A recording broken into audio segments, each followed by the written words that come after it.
Сәлеметсіздер ме, құрметті оқушылар? Мен Бекжанова Бақтыгүл Омырзаковна, Маңғыстау облысы Мұнайлы ауданы номер 7 орта мектептің өзін-өзі тану пәнінің мұғалімімін. Біз бүгін 2 сыныптың 32 сабағы әсемдік әлемінде тақырыбында сабағымызды бастаймыз. Сабағымыздың құндылығы жалпы адамзаттық құндылық. Ал қасиеттері сыйластық, құрметтеу, ақкөңілділік. Сабағымыздың мақсаты оқушыларға жалпы адамзаттық құндылықтарды өмірлік бағдар ретінде ұғындыра отырып, оның өмірдегі үйлесімділік пен әсемдіктің негізі екенін түсіндіру.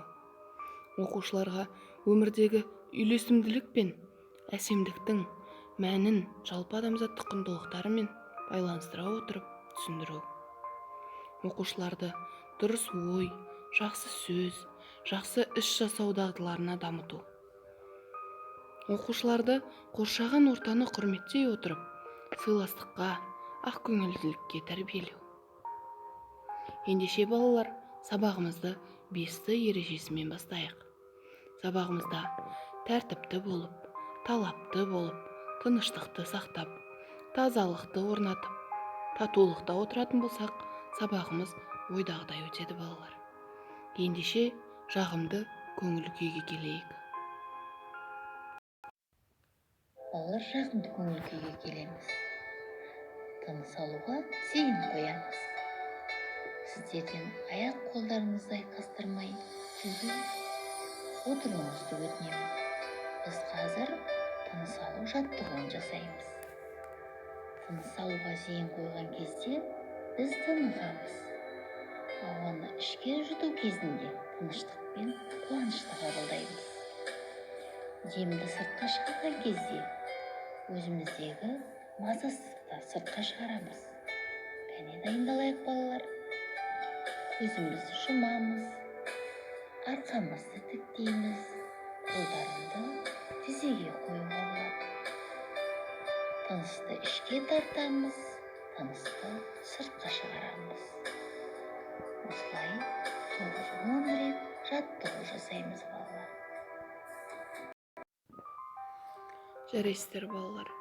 Жағымды көңіл күйге келіп, тыныс алу жаттығуын жасап болған болсақ, ендеше сабағымыздың дәйек сөзін бірге 3 рет қайталап, одан кейін дәптерімізге жазамыз. Дүниені түзеткің келсе, әуелі өзің түзет. Бірге балалар. Дүниені түзеткің келсе, әуелі өзің түзел. Тағы да 1 рет. Бірге оқимыз. Дүниені түзеткің келсе, әуелі өзің түзел. Балалар, бұл нақыл сөз екен. Балалар, сұлулық деген не? Осы дәйек сөзден қандай ой түйдіңдер? Ойларымызды жинақтап, жинақтаған ойымызды ойымызға түйеміз. Балалар, мен сіздерге мұғалім сыйы ретінде патшаның қызы неге бақытсыз деген өсиет әңгімені оқып бергім келіп отыр. Ендеше мұқият тыңдап, оқулықтағы 108 бетті ашып, менімен бірге қосылып оқуларыңызға болады. Ертеде патшаның 2 қызы болыпты. Патша 2 қызын да жақсы көріпті. Қолынан келгенше оларды жақсы тәрбиелеуге тырысыпты.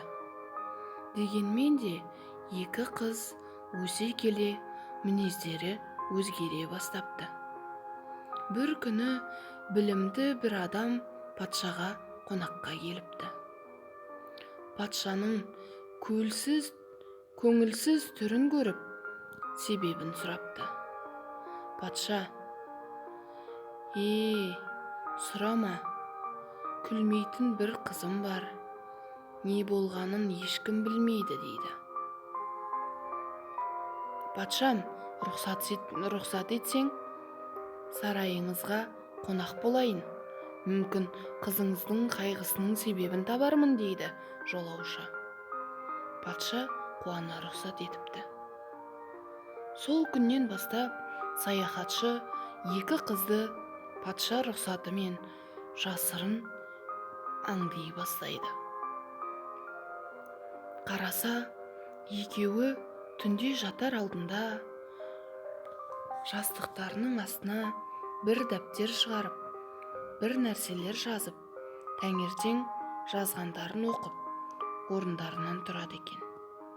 Саяхатшы бір күні қыздар ұйықтағаннан кейін дәптерлерін алып оқыса, кіші қыз жақсылықтарды, ал үлкен қыз тек болмашы әділетсіздіктерді жазыпты. Ертеңінде саяхатшы кіші қыздан рұқсат алып, оның дәптерін үлкен қыздың жастығының астына қояды.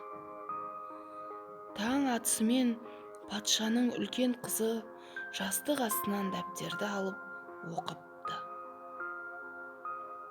Сарайдағылар екеуіне де бірдей қарағандықтан ол дәптерге жазылғандарды жатырқамапты. Ол жасалған жақсылықтар есіне түсісімен жүзі жадырап, қуанғаннан ән сала бастапты. Патша үлкен қызының қуанғанын көріп, өз құлағы мен көзіне өзі сенбепті. Бірден саяхатшыны шақырып, мұның себебін сұрапты. Саяхатшы сонда: «Патшам, өмір айна сияқты. Оның жақсы жақтарын ойласақ, бізге әдемі көрінер. Сіздің үлкен қызыңыз өмірдің жаман жақтарын ойлаған үшін өзін бақытсыз сезінген» депті. Патша үлкен қызын шақырып, оған енді дәптеріңе тек жақсылықтарды ғана жазуға кеңес беріпті. Сол күннен бастап патшаның екі қызы да шат-шадыман, бақытты өмір сүріпті.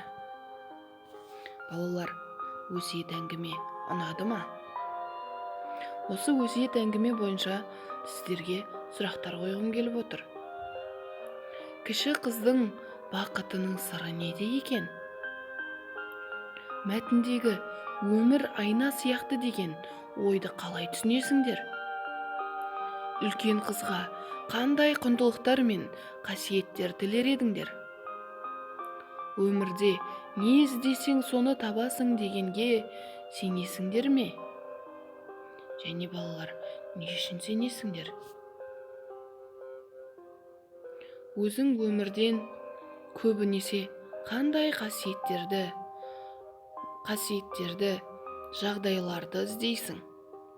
Сол кезде ішкі жан дүниең қандай болады? Балалар, мен сіздерге жаңағы саяхатшының айтқанындай өздеріңді үнемі жақсылықты ойлауға тырысыңдар деген ақыл бергім келіп отыр. Жақсылықты ойласаңдар, балалар, ол жақсылық сіздерге жақсылық болып оралады. Ендеше шығармашылық жұмыс орындайық. Дәптермен жұмыс.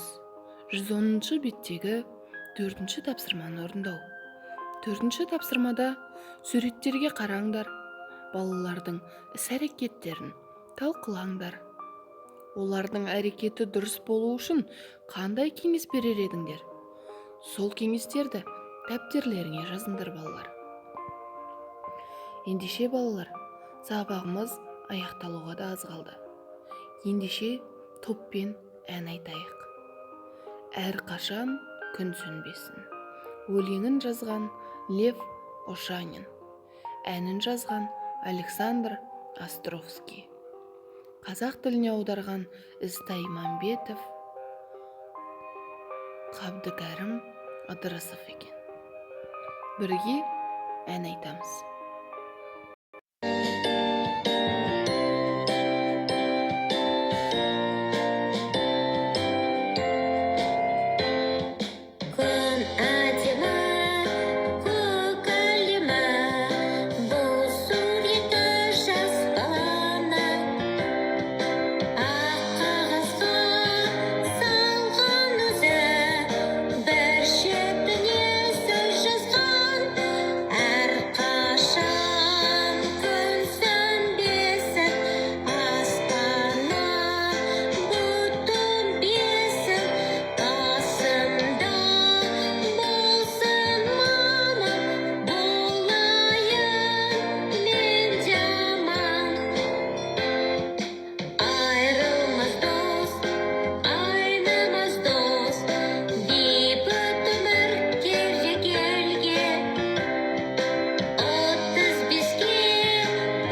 Жарайсыздар балалар, ендеше сау болыңыздар.